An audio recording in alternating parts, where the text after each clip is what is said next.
In a small, tight-knit neighborhood, lockdown had turned the usually bustling streets eerily silent. Lisa, a young mother of two, found solace in the quietness that enveloped the town. Her husband was a doctor, constantly working late hours, leaving her alone with their children.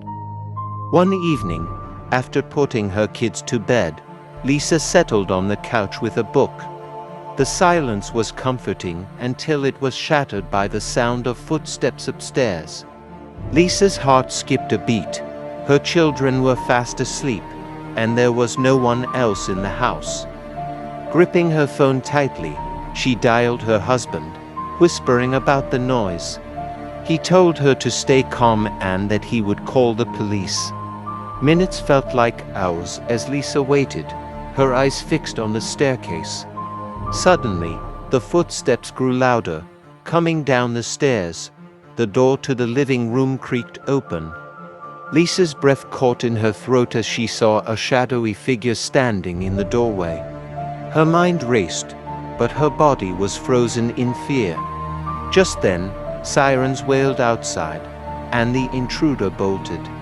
The police found no one in the house, but Lisa discovered a hidden crawl space in her attic.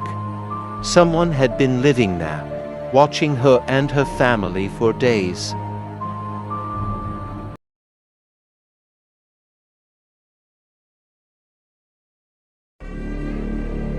Sam had always been a night owl, often staying up late to finish work or binge-watch his favorite shows. During the lockdown, his schedule became even more irregular. One night, around 2 a.m., he decided to take a break and make himself a cup of coffee. As he stood by the kitchen window, he saw something unusual. Across the street, in the window of an abandoned house, he noticed a faint light. Squinting, he saw a pale face staring back at him. Sam's blood ran cold. The house had been empty for years. He tried to rationalize it, convincing himself it was just his tired mind playing tricks. But the face remained, unwavering, with hollow eyes that seemed to bore into his soul. Sam grabbed his phone and snapped a picture, hoping to examine it more closely. When he looked at the photo, his heart sank. The face was there, but it was more distorted, almost inhuman. Unable to sleep, Sam watched the window all night. By morning, the face was gone. He showed the photo to his neighbor, who suggested they call the police. The officers investigated, but found nothing unusual. However, that night, the face returned, closer this time, almost pressed against the glass. Sam couldn't take it anymore. He decided to stay with a friend until the lockdown ended. When he returned weeks later, the house had been demolished. But sometimes, late at night, he still sees the face in his nightmares.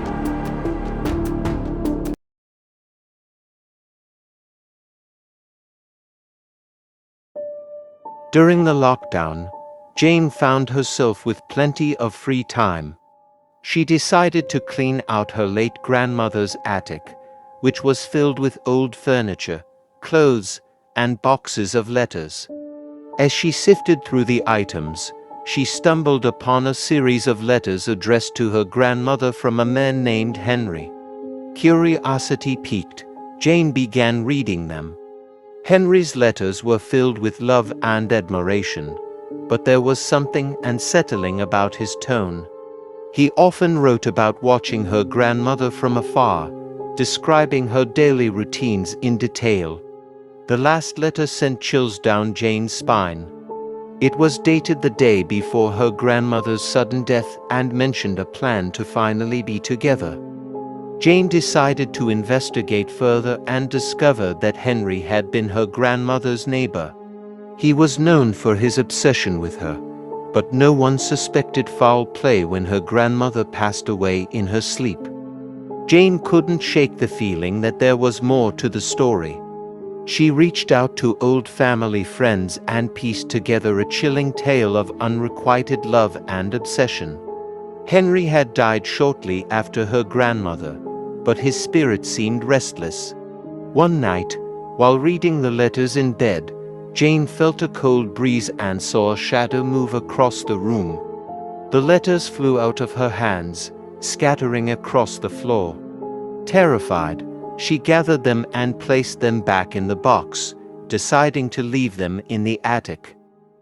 Ever since that night, Jane hears whispers and sees fleeting shadows whenever she visits the attic.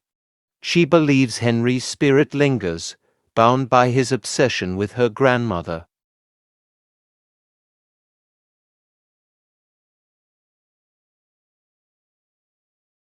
Tom lived alone in a small apartment, and the lockdown had isolated him even further.